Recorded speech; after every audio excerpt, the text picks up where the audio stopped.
여러분, 선교는 주님의 지상 명령이지요. 마태복음 28장 19절 말씀에 보면은 그러므로 너희는 가서 모든 민족으로 제자를 삼으라, 그렇게 말씀하셨습니다. 예루살렘에서 시작을 해서 땅끝까지 뻗어나가기 때문에 이런 선교를 원심적 선교라 이렇게 부르기도 하고요. 그 다음에 수평적으로 쭉 뻗어나가기 때문에 수평적인 선교라 그렇게 부르기도 합니다. 그래서 이 특별히 복음을 듣지 못하는 그런 종족들을 미전도 종족이라 이렇게 부르기도 하고요. 이런 미전도 종족이 집중되어 있는 곳을 10-40창이라는 선교 용어를 사용합니다. 10-40창이라 하면 북위 10도에서 40도 사이에 있는 많은 나라들과 종족들 가운데 특별히 이런 복음을 듣지 못하는 미전도 종족이 많이 분포되어 있다, 이런 의미입니다. 그런데 지금은 이 선교의 패러다임이 좀 바뀌고 있습니다. 다시 말하면 뻗어나가는 이 수평적인 차원에서 수직적 차원의 선교가 강조가 되고 있어요. 수직적 차원의 선교는 말 그대로 위에서 아래로 선교하는 것입니다. 기성세대에서 다음 세대에게 복음을 전하고 가르치는 이 선교를 말합니다. 그래서 이 미전도 종족 또 10-40창이라는 용어를 최초로 사용했던 선교학자인 루이시 부시가 이런 말을 했습니다. 이제는 10-40창이 아니라 4-14창으로 전환해야 한다, 이런 말을 했어요. 다시 말하면 만 4세부터 만 14세까지가 이제는 미전도 종족이다, 그런 의미입니다. 다음 세대가 복음화율이 가장 낮다라는 것이고요. 여기에 복음을 우리가 전하지 못하고 이 수직적 선교를 실패하게 되면은 교회의 미래는 암담할 수밖에 없다라고 하는 이제 선교학자의 분석입니다.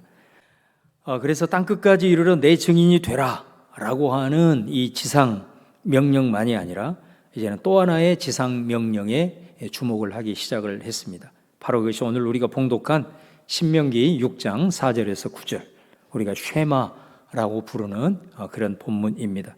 쉐마 이스라엘, 이스라엘아 들으라. 누구에게 하신 말씀이냐면 하나님께서 부모에게 하신 말씀이죠. 그래서 이 말씀이 지상 명령이라면 이제는 부모가 선교사가 되는, 이제 부모님들이 선교사라는 이런 소명을 가지고 다음 세대 자녀들에게 신앙을 가르치는 것이 마치 타문화권에 가가지고 선교 사역을 하고 있는 선교사의 마인드를 가지고 이 사명을 감당해야 된다라는 것입니다. 여러분, 우리 복음서 누가복음 23장에 보면은 예수님께서 십자가를 지시고 골고다 언덕으로 가시잖아요. 많은 채찍을 맞고 가시 면류관을 쓰고 막 쓰러지고 또 쓰러지고 피투성이가 된 이런 이제 상황들을 보면서 많은 따라가는 사람들이 슬퍼하면서 울었습니다. 누가복음 23장 27절에 또 백성과 및 그를 위하여 가슴을 치며 슬피 우는 여자의 큰 무리가 따라오는지라. 예수님이 그러한 여인들을 보면서 이렇게 말합니다. 28절에 예수께서 돌이켜 그들을 향하여 이르시되 예루살렘의 딸들아 나를 위하여 울지 말고 너희와 너희 자녀를 위하여 울라, 그렇게 말씀을 하십니다. 이게 무슨 말이냐면 너희들이 봤을 때 나는 지금 너무나도 비참한 상태로 고통을 받으면서 이 십자가를 지고 가고 있지만 그래도 이거는 온 인류의 구원을 이루기 위해서 내가 마땅히 감당해야 될 사명이라는 것입니다. 그렇기 때문에 힘들고 어려워도 나는 이 십자가를 지고 가는 것이다. 너희들은 그런 나를 보고 울고 있지만 사실은 너희들이 정작 통곡을 하며 가슴을 치며 울어야 할 것은 바로 너희 자녀들을 위해서 그렇게 울어야 된다라고 말을 하고 있습니다.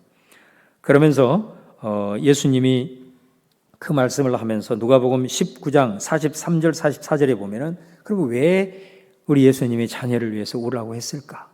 그 말씀이 나와요. 날이 이를지라 네 원수들이 토둔을 쌓고 너를 둘러 사면으로 가두고 또 너와 및 그 가운데 있는 네 자식들을 땅에 메어치며 돌 하나도 돌 위에 남기지 아니하리니 이는 네가 보살핌을 받는 나를 알지 못함을 인함이니라 하시니라. 다시 말하면 이제 조금 있으면 이 예루살렘 성이 멸망하게 될 거예요.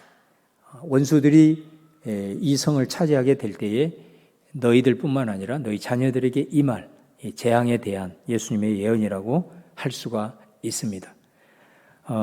자녀들이 평안한 삶을 살 수 있게 만들어준 것도 부모들이고, 또 자녀들이 여러 가지 재앙과 비극적인 상황에 맞이하는 것도 사실은 기성세대가 어떻게 역할을 했느냐에 따라서 좌우가 되지 않습니까? 오늘 또 그 말을 하고 있는 거잖아요.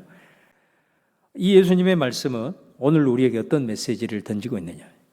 너희들은 나를 위해서 울지 말고 너희 자녀들이 믿음 없음으로 세상에서 힘겹고 고통과 여러 가지 어려운 상황을 직면했을 때 무너지는 것으로 인해 슬퍼해라. 믿음 없음으로 그런 상황을 맞이했을 때 맹목적으로 세상 앞에 타협하고 있는 믿음 없는 자녀들로 인해서 통곡을 해라. 믿음 없음으로 이 땅을 마감했을 때 장차 지옥의 형벌을 받을 생각을 하고 그것을 위해서 통곡하라. 이제 그런 예수님의 말씀인 거죠.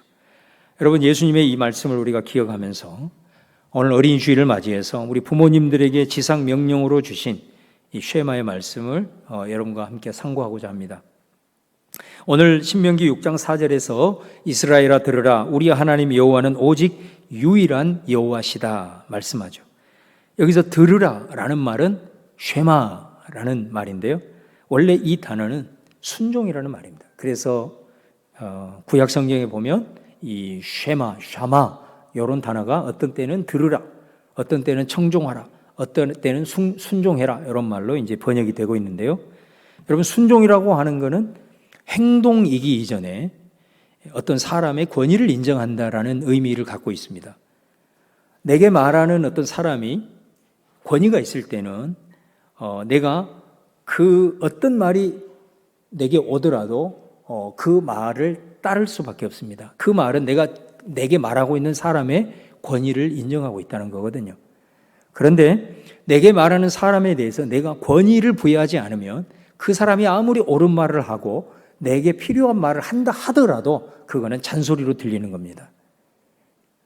그러니까 이 순종이라고 하는 말은 내가 무엇을 행동하고 안 하고 그런 문제가 아니라 내게 지금 말을 하고 있는 대상에 대해서 나는 어떤 권위를 그에게 지금 부여하고 있느냐의 문제가 바로 이 순종이라는 단어라는 것입니다. 하나님께서 내게 말씀을 하신다. 그러면 그 말씀을 내가 어떤 자세로 듣느냐, 그거는 다른 것이 아니고 내가 하나님이라고 하는 그 존재에 대한 권위를 어떤 만큼 인정을 해주고 있느냐의 문제다라는 것이죠. 하나님의 말씀이 들려졌을 때 그 말씀을 잔소리로 듣는다면 하나님의 권위를 인정하고 있지 않다라는 것입니다. 그거는.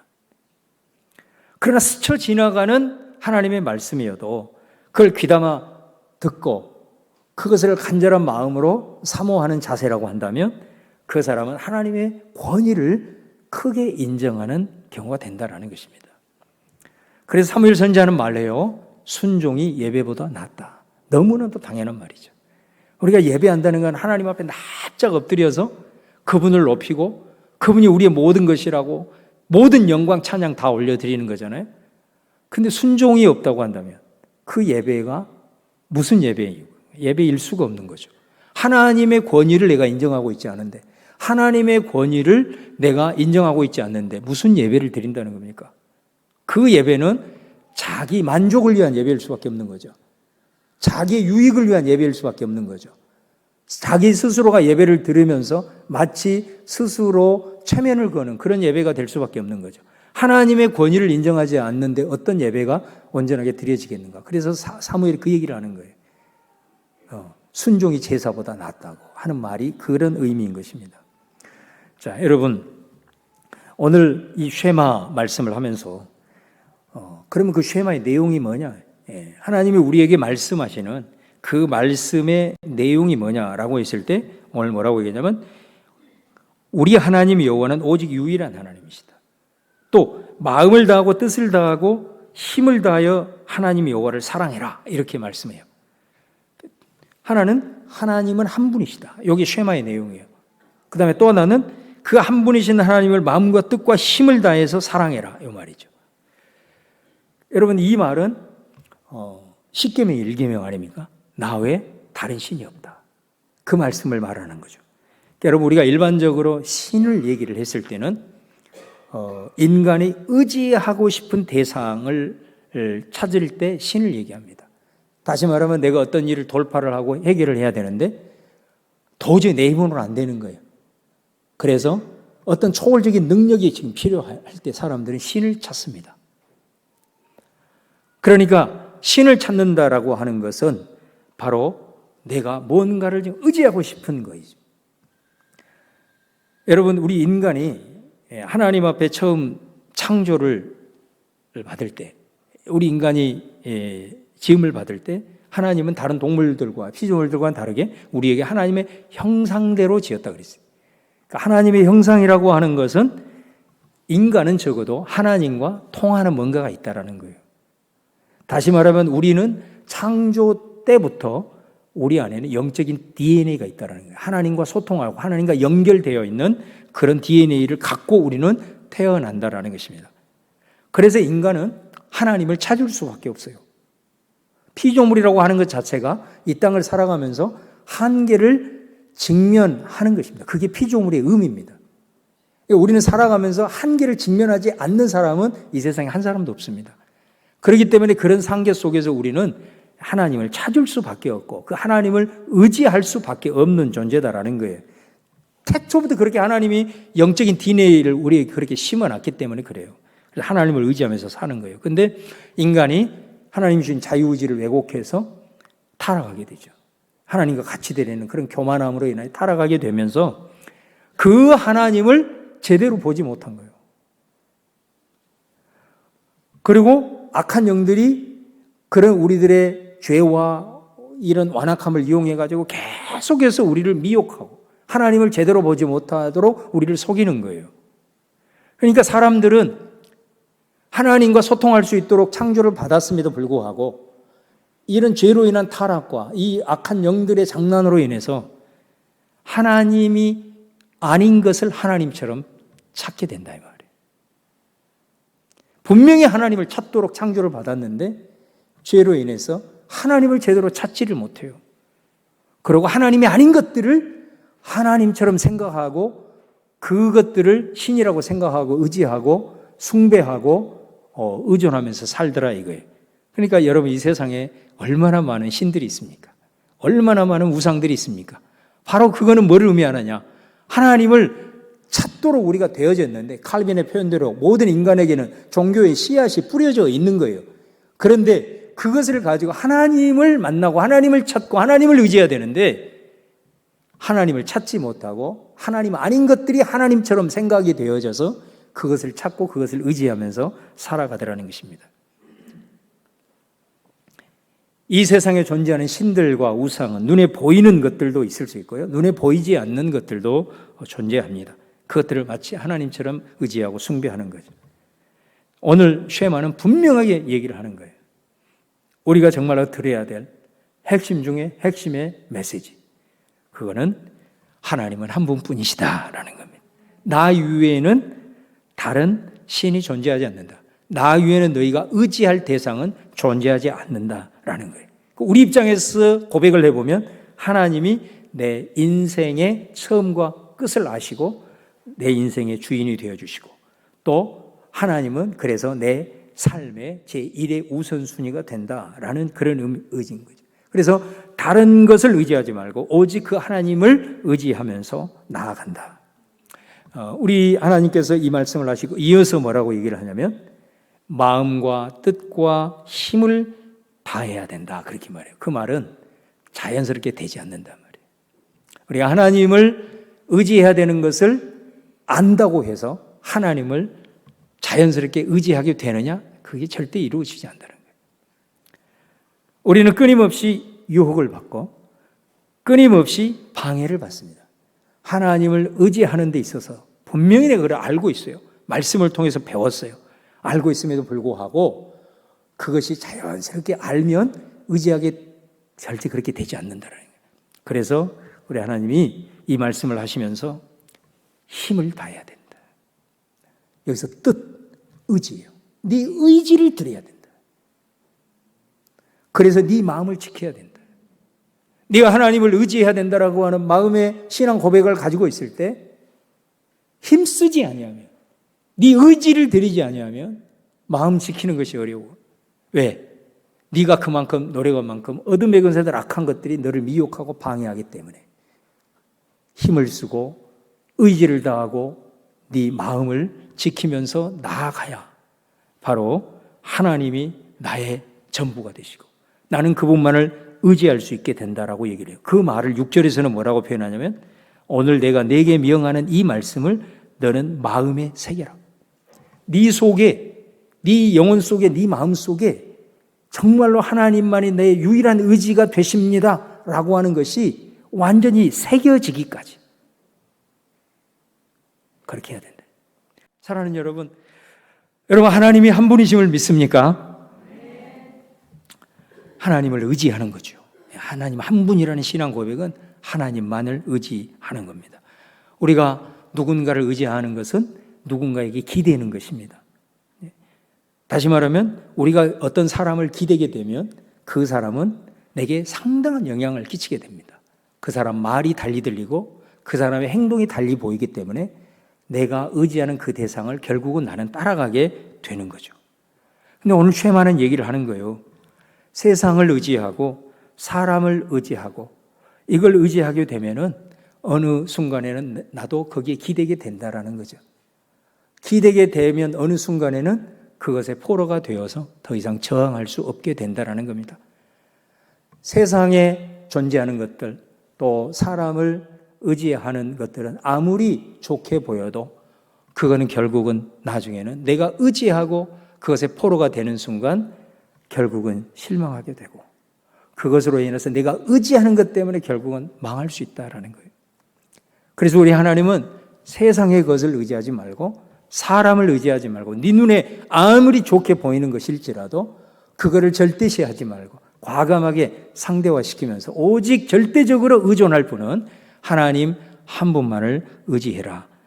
그렇게 하나님 앞에 포로되고 하나님 앞에 정할 수 없는 상황이 되어지게 되는 것이 가장 위대한 일이고 세상 앞에서 사람 앞에서는 의지했을 때는 실망할 수밖에 없고 그것 때문에 우리가 망할 수 있지만 하나님은 의지하면 의지할수록 너의 삶이 열리고 너를 통해서 하나님의 위대하심과 역사가 이루어진다라는 것을 성경은 말씀을 하고 있는 것이다라는 거예요.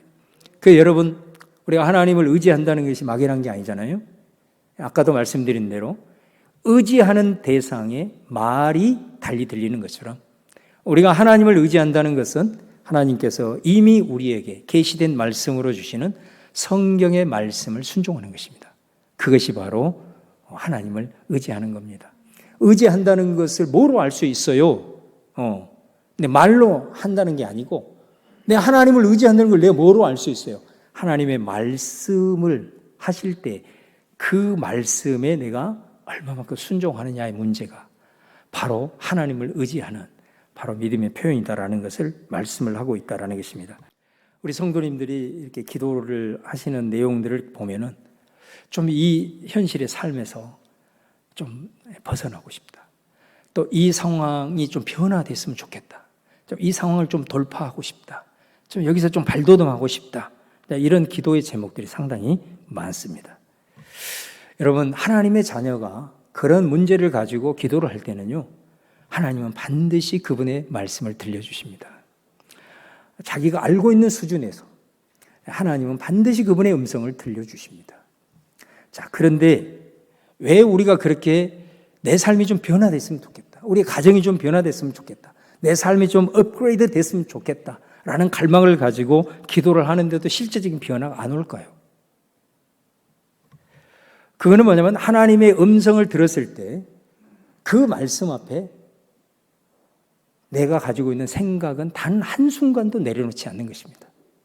여전히 나는 내 고집을 부리고 있는 겁니다. 하나님이 분명히 음성이 들려왔을 때 그 음성을 정말로 권위를 인정하고 받아들였을 때 그것이 내 생각과 내 고집하고 조금 다르더라도 그것을 내려놓고 하나님의 뜻 앞에 순종하면서 나아가야 역사가 일어나는 거고 거기에서 변화가 일어나는 건데 그런 변화와 갈망을 그렇게 찾고 기도하고 또 기도하는데 하나님 음성 들려줄 때도 자기 고집 그대로 부리는 거예요. 하나도 내려놓지 않는 거예요. 내 행동 하나도 바꾸지 않고 여전히 그 행동을 반복하면서 하나님 내 삶을 변화시켜 주세요. 절대로 안 돼요, 여러분. 절대로 안 돼요. 여러분이 정말로 하나님을 믿고 이 불가능한 상황 속에서도 우리 하나님이면 가능해 라고 하는 믿음이 있다면 하나님 음성 들려왔을 때 믿음의 발걸음을 내디뎌야 됩니다. 그것이 믿음이에요. 하나님을 믿는다면 내가 의지하는 하나님이 내 삶을 바꾸시고 역사를 이루시고 발돋움을 시키신다라고 하는 믿음이 있다면 하나님 음성 들려줄 때 여러분 고집 내려놓고 그 음성 앞에 발걸음을 믿음의 발걸음 한 걸음 내디뎌야 돼요. 여러분이 한 걸음 내디딜 때 하나님이 10걸음을 준비하실 줄 믿습니다. 그렇게 하는 겁니다, 여러분. 여러분들이 부부관계가 많이 어렵죠. 기도하세요. 하나님 음성 들려주십니다. 그러면 내가 알고 있는 수준에서 남편은 아내에게 어떻게 대하라고 하나님이 말씀하시더냐? 성경에 수없는 말씀이 있지 않습니까? 아내는 남편에게 어떻게 대하라고 성경의 음성을 들려주시죠, 당연히. 그런데 나는 그렇게 할 생각을 하지 않아요. 여전히 내가 하고 있는 고집을 그대로 부리는 거예요. 여러분, 성경에 100가지가 있다면 한 가지라도 흉내내세요. 그때 역사가 일어납니다.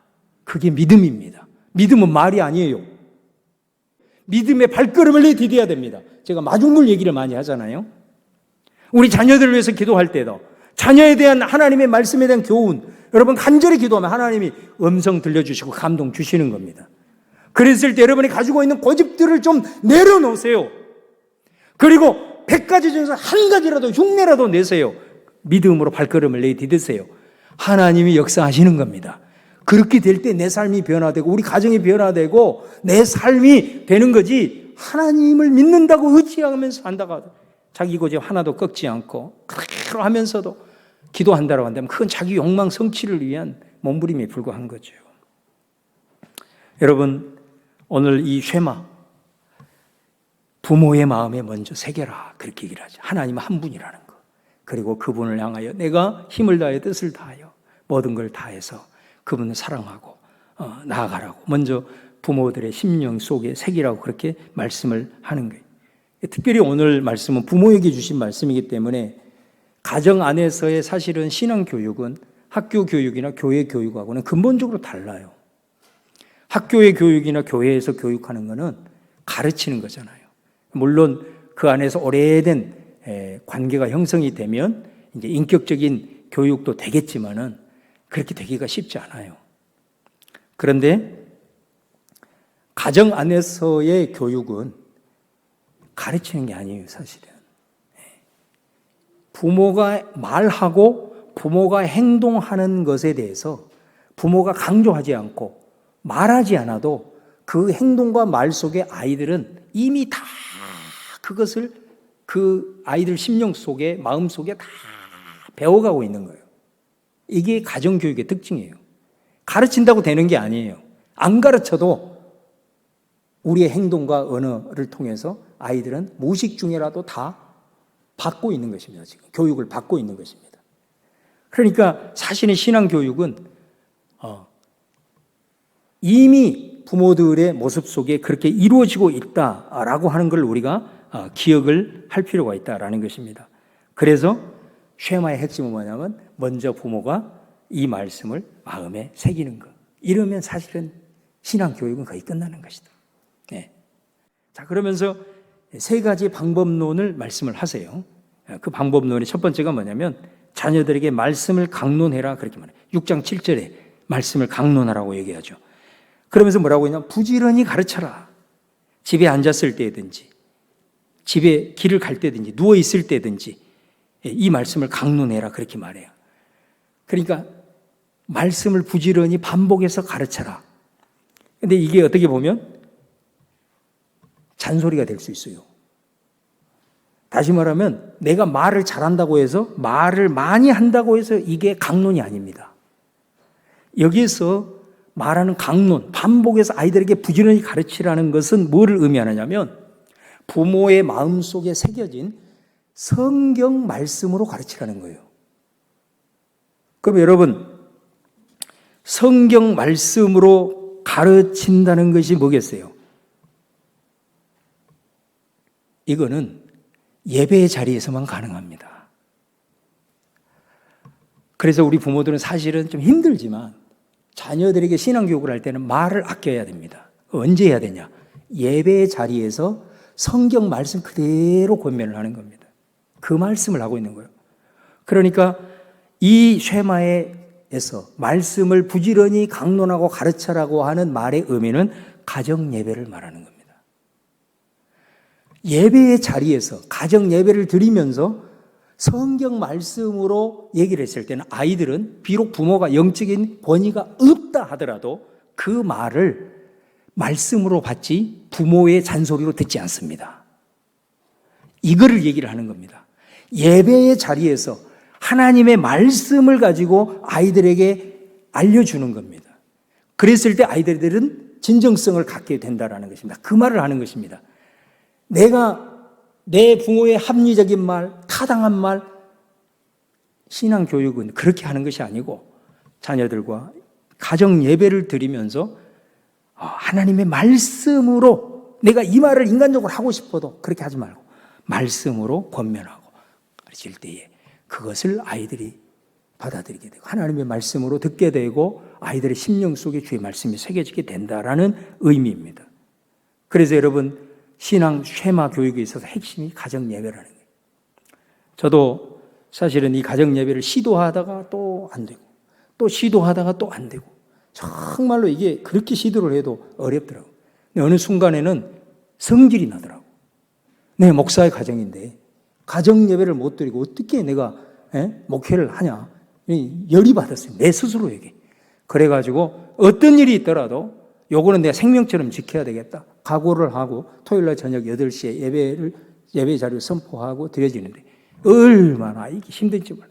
상황도 힘들고 모여지기도 힘들고 또 뭐 여러 가지 영적인 방해도 있고 그런데 심지를 굳게 하고 힘을 다하여 뜻을 다하여 요건 내가 생명처럼 지켜야 되겠다 하고 하니까 여러분 비행기도 기름이 제일 많이 들어갈 때가 이륙하는 5분이라고 그러지 않습니까?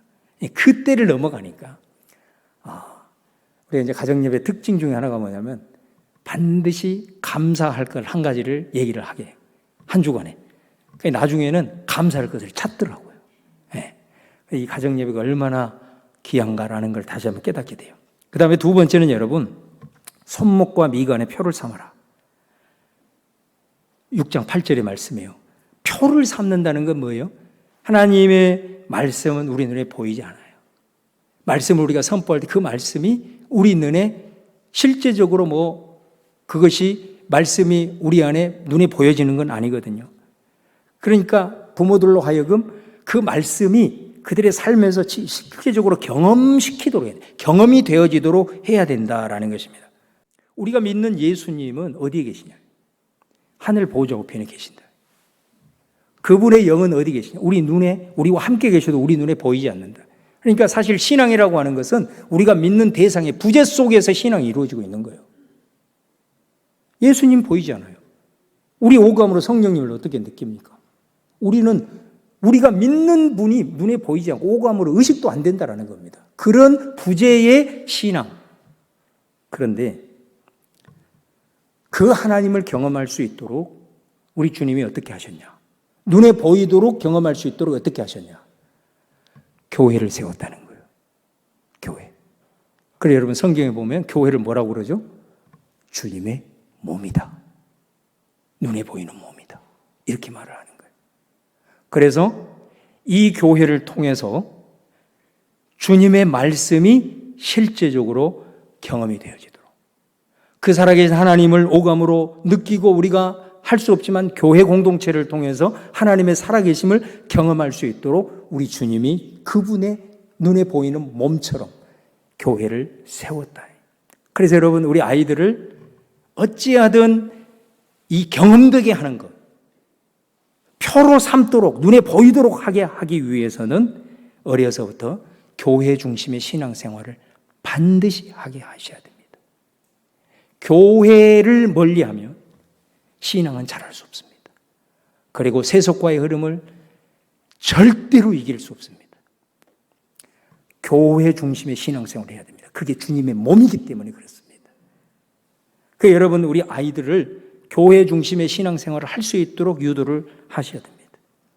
그리고 교회에서 이루어지는 여러 가지 모습들을 신앙적인 그런 부분들을 함께 또 참여시키고 또 부모와 함께 같이 참여하는 이 부분이 대단히 중요해요. 그래서 어려서부터 그 신앙의 흔적을 갖게 하고 눈으로 보이는 것들을 교회를 통해서 경험하게 해라.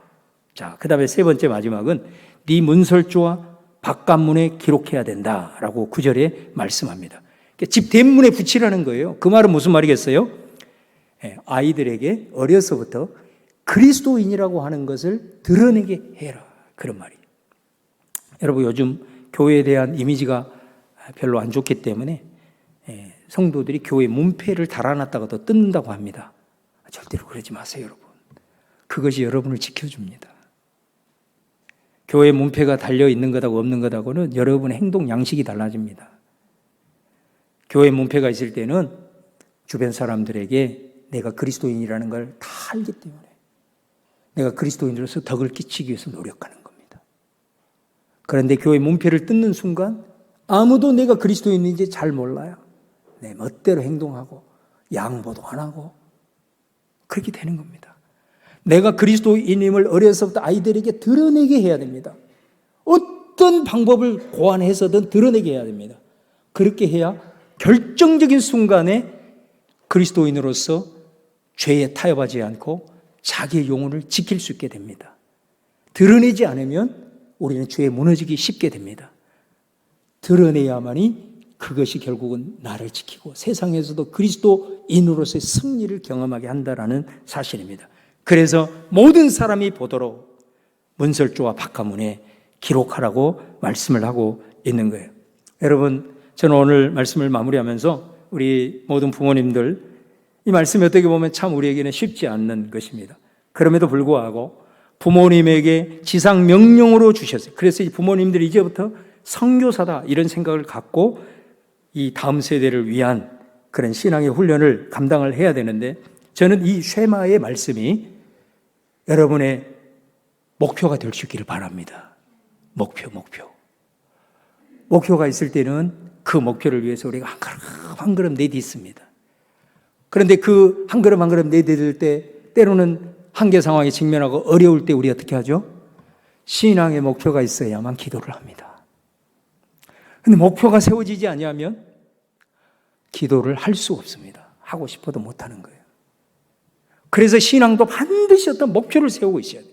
자녀 교육은 쉐마가 목표여야 됩니다. 이 쉐마를 추구해 나가는 데 있어서 많이 어려울 겁니다. 많이 힘들 겁니다. 내 힘으로 안 될 겁니다. 그럴 때 우리는 무릎을 꿇습니다. 원래 내 힘으로 안 되는 거기 때문에. 그래서 우리 하나님께서 힘 주셔서 감당하게 하시는 거예요. 여러분, 이 쉐마가 여러분의 목표가 될 수 있기를 바라고요. 그 쉐마의 목표를 향하여 나아갈 때, 힘들고 어려울 때, 아버지 앞에 기도하며 무릎 꿇을 때 주께서 새 힘 주시고, 우리가 한 걸음 흉내내는 것 같지만 10걸음을 예비하시고 왕의 대로를 열으셔서 이 쉐마의 역사들이 여러분의 가정 가운데, 우리 자녀들 가운데 아름다운 신앙의 전수가 지속적으로 이루어질 수 있기를 주님의 이름으로 축원합니다.